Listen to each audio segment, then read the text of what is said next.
Hi சிலக்குட்டீஸ், நான் திரும்பவும் வந்துட்டேன். மணி 3. ஹெட் டமுக்கிட்டக்கா காலையிலே நான் வரலான்னு நான் நினச்சி தான் இன்றைக்கி காலகத்தாலே வீடியோ எடுத்தாச்சு. ஏன்னா இன்றைக்கி வீட்டுக்கு நிறைய கெஸ்ட்லாம் வராங்க. ஆனால் கெஸ்ட்டுக்கு முன்னாடி என்னோடய ஒரு சிஸ்டர் வந்து என்கிட்ட கேட்டிருந்தாங்க, சிஸ்டர் எனக்கு வந்து இந்த மாதிரி இருக்குது, ஸோ எனக்கு வந்து நீங்கள் பிளான் போட்டு தாங்க, நான் ஒருத்தர் தான் வந்து சம்பாதிச்சிக்கிட்டு இருக்கிறேன் அப்படின்னு சொல்லிட்டு. சிந்திஜா சிஸ்டர், உங்களுக்காக தான் இந்த வீடியோ பண்ணிகிட்ருக்கேன். ஃபஸ்ட்டு நீங்கள் டிப்ரெஷனே ஆகாதீங்க சிஸ்டர், எந்த பிரச்சனையாக இருந்தாலும் வா பார்த்துக்கலாம் அப்படின்னு சொல்லிட்டு நீங்கள் இருந்தீங்கனாலே போதும். நம்ம வந்து எல்லா பிரச்சனையுமே ஈஸியாக சால்வ் பண்ணிடலாம். இவ்வளோ தானா இது தானா அப்படின்னு யோசிச்சாலே போதும். இல்லை ஐயோ இதுவா, இதிலேருந்து நம்ம எப்படி சமாளிக்க போகிறோம் அப்படின்னு நீங்கள் நினைக்கவே செய்யாதீங்க. என்னால் கமெண்ட்டில் நிறையா சொல்லவே முடியலை, அதனால தான் நான் உங்களுக்காகவே இந்த ஒரு வீடியோ மேக் பண்ணிட்டேன்.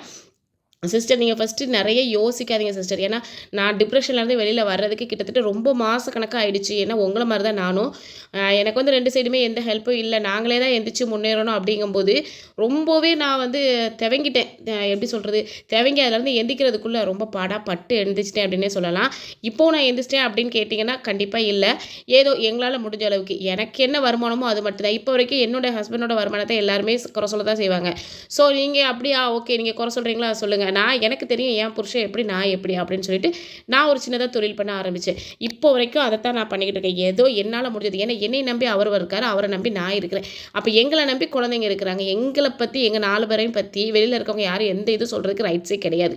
அதை தான் சிஸ்டர் இப்போ நான் நினச்சிக்கிட்டு இருக்கேன். ஏன்னா இதுக்கு முன்னாடி அவங்க என்ன சொல்லுவாங்க, இவங்க என்ன சொல்லுவாங்கன்னு சொல்லிட்டு நான் ரொம்பவே பயந்துருக்கேன் சிஸ்டர். பயந்து எல்லாத்தையும் சொல்கிறதுக்கு பயந்துருக்கேன். இப்போலாம் ஆமாம் இதுதான், இப்போ எவன் எனக்கு தந்து உதவுனா, நாங்களே தானே முன்னேறிக்கிட்டு இருக்கோம், மெதுவாக தான் முன்னேறுவோம். உங்களை மாதிரி நாங்கள் ஒன்றும் இல்லை அப்படின்னு சொல்லிட்டு இப்போ வந்து தெளிவாக சொல்கிற அளவுக்கு நான் கொஞ்சம் மெச்சூர் ஆகிட்டேன்னே சொல்லலாம். என்னோடய ஏஜ் என்னென்னு பார்த்தீங்கன்னா, உங்கள் ஏஜோட கொஞ்சம் கம்மின்னு தான் நினைக்கிறேன். உங்களுக்கு தேவைன்னா நான் அடுத்த வாட்டி நான் சொல்கிறேன். அதாவது என்னென்னா, நிறைய பேர் என்கிட்ட கேட்கும்போது நான்லாம் கூனி குறுகி நின்றுக்கிற காலம்லாம் இருக்குதுங்க. ஏன்னா என்னை விட என்னோடய சிஸ்டர்ஸு என்னோடய பிரதர்ஸே என்கிட்ட வந்து கேட்டிருக்கிறாங்க, இங்கே பாரு இந்த சம்பளத்தை வச்சு நீ என்னென்று முன்னேற போகிற, என்ன செய்ய போகிற அப்படின்னு சொல்லிட்டு. நமக்கு இப்போ வேணால் சொந்த வீடு இல்லாமல் இருக்கலாங்க, நமக்கு வந்து கண்டிப்பாக சொந்த வீடு வரும். அவங்களுக்குலாம் ஒன்று மாமனார் சொத்தாக இருக்கும், இல்லை அப்பாவோட சொத்தாக இருக்கும். நமக்கு 2 பேர் சொத்துமே கிடையாது, நம்மளோட புருஷ சொத்து மட்டும்தான். புருஷனும் பிள்ளைங்களும் மட்டும்தான் நம்மளோட சொத்து. ஸோ அவங்ககிட்ட இருந்து நம்ம எப்படி முன்னேறலாம் அப்படிங்கிறத நம்ம வந்து யோசிக்கணுமே தவிர, இவங்க சொன்னாங்க அவங்க சொன்னாங்க நீங்கள் யோசிக்கவே செய்யாதீங்க. இவங்களெல்லாம் யோசித்தாலே நம்ம மண்டை பாதி வம்பா போயிடும். அப்புறம் இதனாலே நமக்கு கருவளைய வரும், முடிக்கொட்டும், இந்த மாதிரி பிரச்சனைகள்லாம் வரும். அதுக்கும் வந்து சொல்ல வந்துருவாளுங்க, ஏம்மா இங்கே பாரு கல்யாணத்துக்கு முன்னாடி இந்த பிள்ளை எப்படி இருந்துச்சு, இப்போ பாரு இவனை கல்யாணம் பண்ணி இப்படி ஆயிடுச்சு அப்படின்ட்டு, அடப்போடி இவங்களா அப்படின்ட்டு வந்துடணும். எனக்குலாம் அவ்வளோ கோவம் வரும் இதுக்கு முன்னாடி.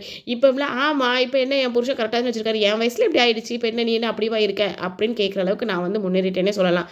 சரி, வருமானத்தில் முன்னேறிட்டாலும் வாயிட்டாவது முன்னேறிக்கிறேன் அப்படின்னு நான் நினச்சிக்குவேன். எப்போவுமே திங்க் பாசிட்டிவ் சிஸ்டர். நீங்கள் நெகட்டிவாக திங்க் பண்ணி டிப்ரெஷன் ஆகிறத விட, இதுதானே நம்ம சமாளிச்சுக்கலாம்டா வாங்கடா அப்படின்னு சொல்லிட்டு இது பண்ணணும். வேறு வழியே இல்லை. நம்ம வந்து நம்ம லைஃப்பை இப்படி கொண்டு போனால் மட்டும்தான் நம்ம நிம்மதியாக இருக்க முடியும். ஏன்னா நம்ம வாழ்ந்தாலும் பேசுவாங்க, தாழ்ந்தாலும் பேசுவாங்க. நீ நின்னாலும் குத்தம், உட்காந்தாலும் குத்தம், படுத்தாலும் குத்தம், நீ என்ன செஞ்சாலும் குத்தங்கிற சொல்கிற இடத்துல நம்ம எதுவுமே பேசக்கூடாது. ஸோ நீ இவ்வளோ தானே அப்படின்னு சொல்லிட்டு நீங்கள் ஒதுங்குங்க, ஓகேவா? இப்போ வாங்க, செப்டம்பர் மந்தில் உங்களுக்காக நான் பட்ஜெட் தான் போட்டு கொடுத்துருக்குறேன். செப்டம்பர் மந்தில் இப்போ உங்களுக்கு சேலரி வருதுன்னு வைங்களேன், அந்த சேலரியை எடுத்த உடனே நம்ம என்ன பண்ணணும், எடுத்த உடனே நம்மளோட செலவு போக சேவிங்ஸு அப்படின்லாம் நினைக்காம ஒரு உண்டியில் வைங்க. உண்டியலில் ஃபஸ்ட்டு ஒரு 500 ரூபாய் தூக்கி உள்ளே போட்டுருங்க. ஏன்னா இது வந்து நமக்கு ஒரு எமர்ஜென்சி காலத்தில் எந்த நாயும் நம்ம கேட்கக்கூடாது. நமக்கான தேவை அப்படின்னு சொல்லிட்டு நீங்கள் வந்து எடுத்து வச்சுக்கோங்க. இப்போதைக்கு நீங்கள் மட்டும்தான் வேலைக்கு போய்கிட்டு இருக்கீங்க. உங்கள் சம்பளம் நான் ஒரு 12,000 ரூபாய் அப்படின்னு நான் நினச்சி இந்த வீடியோ வந்து மேக் பண்ணிக்கிட்டு இருக்கேன். இந்த 12,000த்தில் நீங்கள் என்னென்ன பண்ணலாம் அப்படிங்கிறது மட்டும்தான். இதில் வந்து நீங்கள் நிறைய வந்து சேவ்லாம் பண்ண முடியாது. நான் சொல்கிற மாதிரி பண்ணிங்கன்னா கண்டிப்பாக சேவ் பண்ணலாம். ஸோ அவங்களுக்காக இந்த வீடியோ பண்ணிட்டுருக்கேன். என்னடா இது எறும்பு உள்ள வருது, போங்கிட்டு நான் சொன்ன மாதிரி நீங்கள் வந்து பண்ணினாலே போதும், ஓகேவா? இப்போ பட்ஜெட் ஃபஸ்ட்டு எப்படி போடணும்னு தெரிஞ்சுக்கோங்க, டிப்ரெஷனே வராது. அப்படி இல்லை எனக்கு எப்படி போச்சுனே தெரியல, ஏன்னா வருமானம் வரதை விட செலவு எப்படி வருதுனே தெரிய மாட்டேங்க, அப்புறம் சோனமுத்தா போச்சா அப்படின்னு நல்லா உட்காந்துருவேன். அப்படிலாம் உட்காரவே கூடாது. இப்போலாம் நான் அப்படி நான் உட்காரதை விட்டுட்டு சோனமுத்தா வந்துருச்சா அப்படிங்கிற அளவுக்கு நான் வந்துட்டு எப்போவுமே சேலரி வர்றதுக்கு முன்னாடியே பட்ஜெட்டை முதல்ல போட ஆரம்பிச்சிடுவேன். நான்லாம் 2 நாளைக்கு முன்னாடியே ஒரு நோட்டை தூக்கிட்டு உட்காந்துருவேன். ஐயா ஜாலி நம்ம பட்ஜெட் போட போகிறவே அப்படின்னு சொல்லிட்டு.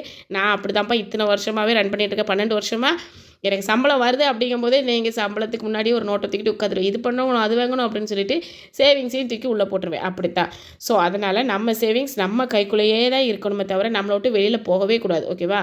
நெக்ஸ்ட்டு எக்ஸ்பெக்டேஷனை முதல்ல கம்மி பண்ணிக்கணும். என்னடா இல்லை எக்ஸ்பெக்டேஷன்லாம் வரப்போகுது அப்படின்னு நீங்கள் எதிர்பார்ப்பீங்க, சொல்லுவீங்க, அப்படிலாம் இல்லைங்க. ஒரு சின்ன எக்ஸ்பெக்டேஷனை கூட சொல்லுங்கள். ஏன்னா நம்மளை வந்து தூக்கி விட ஆள் இல்லை அப்படிங்கும்போது நம்ம தான் நம்மளோட எக்ஸ்பெக்டேஷனை குறைச்சிட்டோம்னா சீக்கிரத்தில் முன்னேறிக்கலாம். அப்புறம் நம்ம முன்னேறினதுக்கப்புறம் பாருங்களேன், யார் நம்மளை வேண்டான்னு சொன்னவங்கலாம் நமக்கு முன்னாடியே வந்து நிற்பாங்க.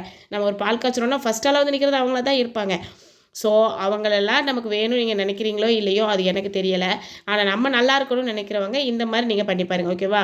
ரெண்ட்டு 3000 போட்டுக்கோங்க. சரியா? நம்ம வந்து எவ்வளோக்கு எவ்வளோ கம்மியான வீட்டில் இருக்கோமோ அவ்வளோக்கு எவ்வளோ நல்லது. ஏன்னா நான் அப்படி தான் இருக்கேன். இங்கே வந்து 3500 தான் லாஸ்ட்டு ரெண்ட்டு.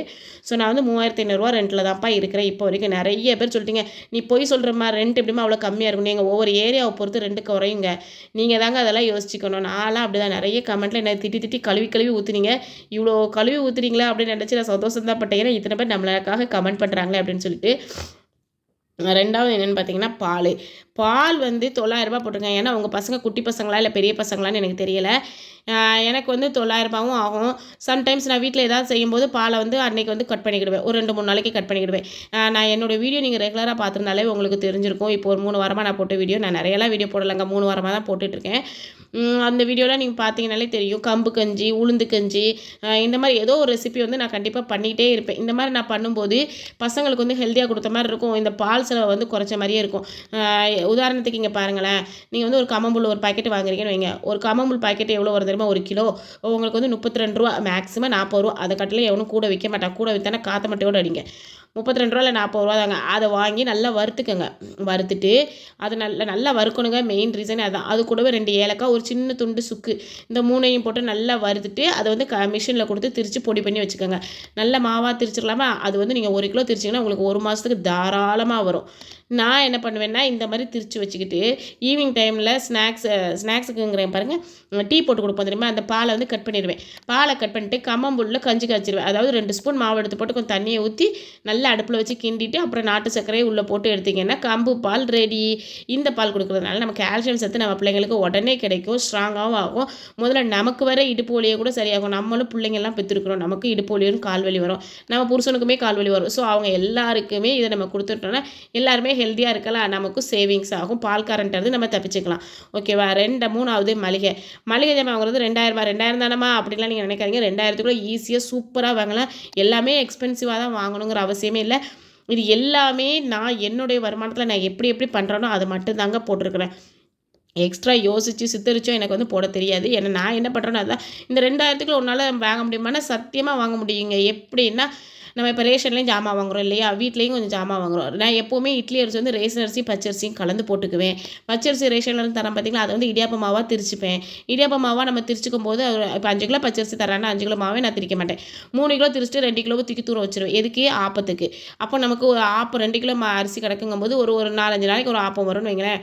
வாரத்துக்கு ஒரு மாதத்துக்கு அப்போ ஒரு அந்த இது முடிஞ்சிடும். அப்புறம் இடியாப்ப மாவு அதுவும் முடிஞ்சிடும். கம்பம்புல் அது கம்மம்புல்ல எனக்கு கிலோவே 40 ரூபா அப்படிங்கும்போது நான் ஒரு 3 கிலோவாகவே வாங்கி வச்சுக்கிடுவேன். கேப்பையும் ஒரு 3 கிலோ. கேப்பைனா ராகி ஒரு 3 கிலோ. நமக்கு வந்து எது கம்மி எது சத்தானது நமக்கு தெரிஞ்சுக்கிட்டாலே போதும், நம்ம ஈஸியாக வந்து சேவ் பண்ணிடலாம். நான் இது வரைக்கும் அப்படி தான் சேவ் பண்ணிட்டுருக்கேன். இதுக்கு முன்னாடி நான் ரொம்பவே முட்டாள்தனமாக இல்லைம்மா 2000க்குலாம் வாங்க முடியாது, வாங்கினா இவ்வளோக்கு தான் வாங்க முடியும்னு சொல்லிட்டு நான் கடன்லாம் வாங்கியிருக்கிறேன். வாங்கி வீட்டில் திட்டு வாங்கியிருக்கேன். என் புருஷனையும் போட்டு திட்டிருக்கேன், அடிச்சிருக்கேன். உண்மை அதுதான். ஏங்க இப்படி பண்ணுறீங்க? உங்களுக்கு கல்யாணம் பண்ணி தான் அப்படி கஷ்டப்படுறேன் அப்படின்னா சொன்னேன். இப்போ எனக்கு என்னமோ கொஞ்சம் அறிவு வந்துருச்சுன்னு நினைக்கிறேன். ஸோ அதனால் எதெல்லாம் கம்மியாக இருக்கோ அதெல்லாம் பிடிச்சி நான் வாங்கி வச்சுக்கிடுவேன். இப்போ என் புருஷனே பாராட்டுற அளவுக்கு நான் ஒரு குடும்பம் நல்ல இஸ்திரியாக மாறிட்டேன் அப்படின்னு சொல்லுவாங்க. அந்த அளவுக்கு ஓரளவு எப்படி மெச்சூர் ஆயிருக்கேன்னே சொல்லலாம்.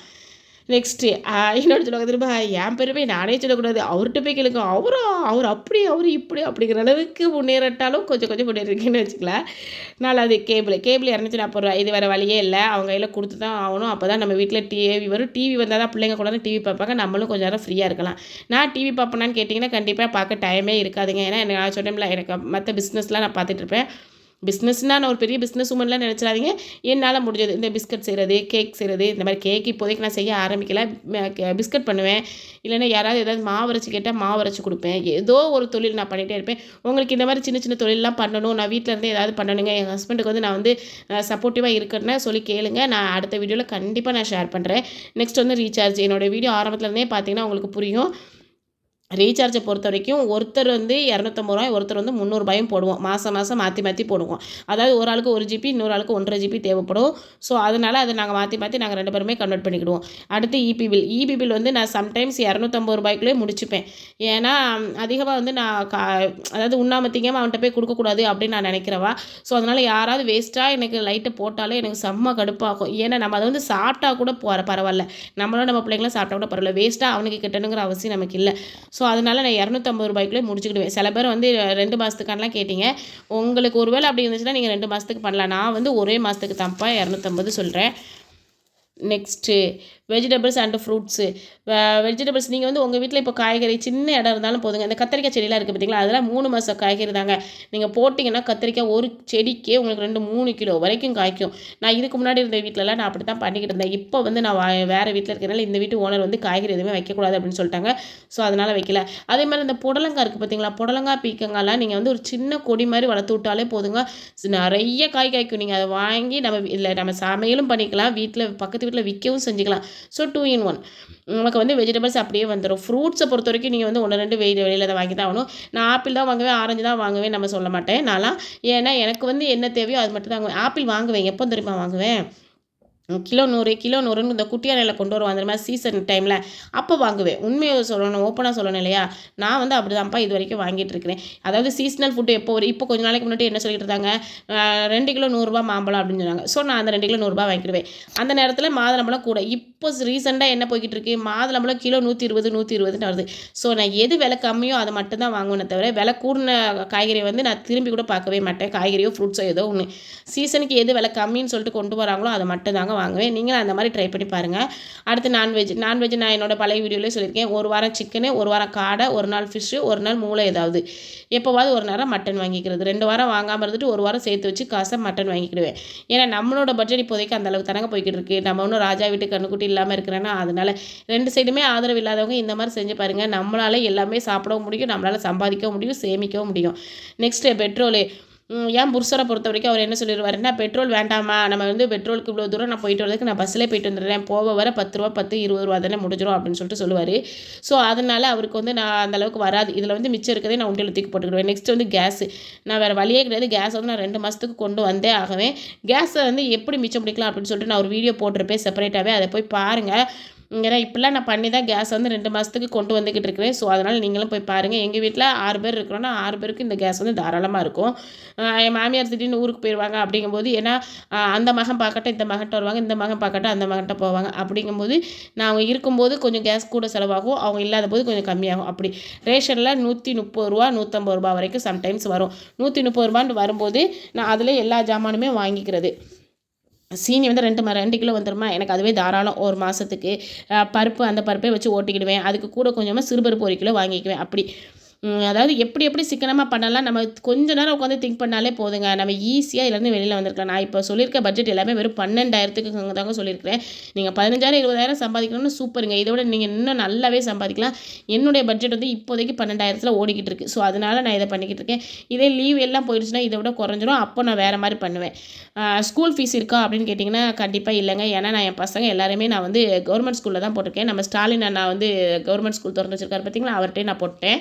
ஏன்னா என்னால் வந்து அதை கட்ட முடியல. இதுக்கு முன்னாடி நான் கட்டிக்கிட்டு இருந்தேன். என்ன காரணம், நான் வந்து வேலைக்கு போய்கிட்டு இருந்தேன். அதனால் நான் வந்து கொஞ்சம் என்னோட கையில் காசை வச்சு என் பசங்களை வந்து நான் கவர்மெண்ட் ஸ்கூலில் சேர்க்காம ப்ரைவேட் ஸ்கூலில் சேர்த்துருந்தேன். அப்புறம் பார்த்தா 2 ஸ்கூல்லேயே ஒரே படிப்பு தான் சொல்லிக் கொடுக்குறாங்க. அதே அவனா தான் இங்கேயும், அதே ஏபிசிடி தான் இங்கேயும். இதில் என்னடா படிப்பு, படிச்சுட்டா மட்டும் படிக்கிற பிள்ளைங்க எங்கே வேணாலும் படிப்பாங்கங்க. நான் சிபிஎஸ்சியில் தான் சேர்ப்பேன் அப்படின்லாம் இல்லை. சாரி சிஸ்டர், அதனால நீங்கள் சிபிஎஸ்சிலலாம் நிறைய சிஸ்டர் சேர்த்துருப்பீங்க. நான் உங்களை குறை சொல்ல வரல. என்னுடைய தகுதி ஏதோ அதை மட்டும் தான் நான் சொல்லிக்கிட்டு இருக்கேன். ஏன்னா நான் சிபிஎஸ்சிலலாம் சேர்க்கலப்பா, நான் சாதாரண கவர்மெண்ட் ஸ்கூலில் தான் சேர்த்துருக்கேன். ஆனால் இங்கிலீஷ் மீடியத்தில் சேர்த்துருக்கிறேன். அவ்வளோதான். நானே சமையல்லாம் பண்ணி கொடுத்துருவேன். அதே மாதிரி ஸ்நாக்ஸ் வந்து நான் ஸ்நாக்ஸ் எழுதலையே சிஸ்டர் அப்படின்னு எழுதுவேன். நான் மேக்ஸிமம் ஸ்நாக்ஸ் வெளியில் வாங்க மாட்டேன். உங்கள்கிட்ட நான் நிறைய வீடியோவில் சொல்லியிருக்கேன். ஒரு சிஸ்டர்ஸ் வர என்கிட்ட கேட்டுகிட்டே இருக்கிறாங்க, சிஸ்டர் போட்டு விடுங்க, வீடியோ போடுங்க ஸ்நாக்ஸுன்ட்டு. எனக்கு வந்து கொஞ்சம் உடம்பு சரியில்லாமல் இருக்குது. அது இல்லாமல் கெஸ்ட்லாம் வந்துக்கிட்டே இருக்கிறாங்க. ஸோ அதனால் என்னால் எடுக்க முடியல. இன்றைக்கி கூட கெஸ்ட்டு வர்றாங்க. என் மாமியார் வீட்டு சைட்லேருந்து இன்றைக்கி வந்துட்டு இருக்கிறாங்க. என்னால் இன்றைக்கி அதை கூட எடுக்க முடியாதுங்கிறதுனால காலையில் 5:30க்கு எழுந்திரிச்சு உட்காந்து நான் அந்த வீடியோ வந்து ரெடி பண்ணிக்கிட்டு இருந்தேன். அப்போ தான் ஒரு சிஸ்டர் கேட்டதுனால, இந்திஜா சிஸ்டர் கேட்டதுனால சரி அவங்களுக்காக வீடியோ ரெடி பண்ணிடலாம்னு சொல்லிட்டு இந்த வீடியோ ரெடி பண்ணேன். நான் வேறு வீடியோ தான் ரெடி பண்ணிகிட்டு இருந்தேன். ஸோ இதை உட்காந்து நான் ரெடி பண்ணி வச்சாச்சு. இப்போ டைம் பார்த்தீங்கன்னா ஒரு 9:30 இருக்கும்னு நினச்சிட்ருக்கேன். அடுத்து பேலன்ஸ் வந்து 910 ரூபா இருக்கும். அந்த 910 ரூபாயில் நீங்கள் வந்து அரிசி வாங்கி போட்டுக்கோங்க. ஓகேவா, இப்படி தான் நான் இது வரைக்கும் சேவ் பண்ணிக்கிட்டு இருக்கிறேன். இந்த என்னமா 500 ரூபா தான் சேவ் பண்ணுவீங்களா அப்படின்னா, ஆமாங்க 500 ரூபா தான் சேவ் பண்ணேன். இப்போ நான் வந்து கொஞ்சம் கூட சேவ் பண்ணுறேன். காரணம் என்ன அப்படின்னு பார்த்தீங்கன்னா, நான் வந்து சின்ன சின்னதாக தொழில் பண்ண ஆரம்பித்தேன். என் ஹஸ்பண்டை வந்து நான் பக்கத்தில் சப்போர்ட்டாக வச்சுக்கிட்டு தொழில் பண்ண ஆரம்பித்ததுனால அந்த காசை வந்து நான் சேவ் பண்ணிக்கிட்டு இருக்கிறேன் இப்போதைக்கு. வீட்டு செலவும் அதில் தான் ஓடிக்கிட்டு இருக்கு. அதனால் இது வந்து இதுக்கு முன்னாடி நான் வந்து இப்படி தான் இருந்தேன். ஸோ அதனால் அதே இதை உங்களுக்கு நான் வந்து சொல்லி காட்டியிருக்கிறேன். ஓகேவா சிஸ்டர்?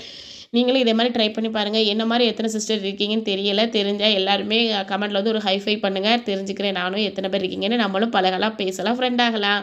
ஓகேவா? என்னோடய வீடியோ பிடிச்சா லைக் பண்ணுங்கள், ஷேர் பண்ணுங்கள், கமெண்ட் பண்ணுங்கள். முக்கியமாக சப்ஸ்கிரைப் பண்ணுங்கள். எம்மா ரசத்திங்களா அதில் ஒரு ஹைப்புன்னு ஒன்று இருக்கும். அதை கொஞ்சம் அமுக்கி விட்டிங்கன்னா கொஞ்சம் நிறைய பேருக்கு போகும் என்னோடய வீடியோவும். எனக்கு இப்போலாம் வீடியோ போகிறதே இல்லையா, நான் நினைப்பேன் ஒருவேளை நம்ம நல்லா பேசுகிறது இல்லையா, நம்ம பேசுகிறது யாருக்கும் பிடிக்கலையான்னு தெரியலையா அப்படின்ட்டு இருக்கு. ஸோ கொஞ்சம் அந்த லைக்கை அமுக்கிட்டு ஹைப்பை அமுக்கினீங்கன்னா உங்களுக்கு வந்து வந்துடும். எனக்கு ஒரு 6 பேர் தாங்க அந்த ஹைப்லாம் பண்ண முடியும். அப்படி பண்ணிங்கன்னா நிறைய பேருக்கு ரீச் ஆகும். நானும் கொஞ்சம் வெளியில் தெரிவேன் அப்படிங்கிற ஒரு நப்பாசை தான். என்னுடைய ஆசை நீங்கள் நிறைவேற்றிங்கிற நம்பிக்கையோடு விடைபெறுகிறேன். இருந்த இடத்துல இருந்துக்கிட்டு நம்ம வந்து எப்படி சம்பாதிக்கலாங்கிற வீடியோ நான் அடுத்த வீடியோவில் நான் வந்து போடுறேன். யாருக்கெல்லாம் வேணுமோ அவங்களாம் வேணும்னு சொல்லுங்கள். நான் கண்டிப்பாக இந்த மாதிரி வீடியோ போடுறேன். ஓகேவா? இப்போ உங்களிடமிருந்து விடைபெறுவது உங்கள் சனா. ஓகேவா? டாடா பாய்மா. இந்த எறும்பு வேற பொசுக்குன்னு உள்ளே வருதுமா.